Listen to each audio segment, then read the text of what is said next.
तर कसं काय मित्रांनो, आमचं ठरलं होतं आज पुरंदर किल्ला पाहायला जायचं, पण शैलेशने केला उशीर. मग त्याला फोन लावून बोलावलं, गाडी काढली आणि आम्ही निघालो. निघाल्यानंतर मग शैलेश गाडी पळवत होता उशीर झाल्यामुळं. मी म्हणलं अजून पळव, म्हणलं नाही तर उशीर होईल.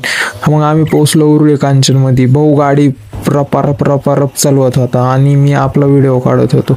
मग थोडं पुढं गेल्यानंतर आहे सोलापूर हायवे. सोलापूर आम्ही पटकन लेफ्ट मारला आणि निघालो आपलं सनाट. थोडं पुढं गेल्यानंतर आम्हाला हे भेटले आजोबा. आजोबा आमच्याकडे रागानं बघत होते. म्हणलं आजोबाचा व्हिडिओ काढाव, पण नको, म्हणलं आजोबा तापतात. हे आहे जेजुरी जाताना लागणारा घाट आम्ही संपवल्यानंतर आम्हाला लागली होती रट्टावून भूक. मग काय थांबवली मिसळपाशी. मी घेतली भेळ, त्यानं घेतली मिसळ.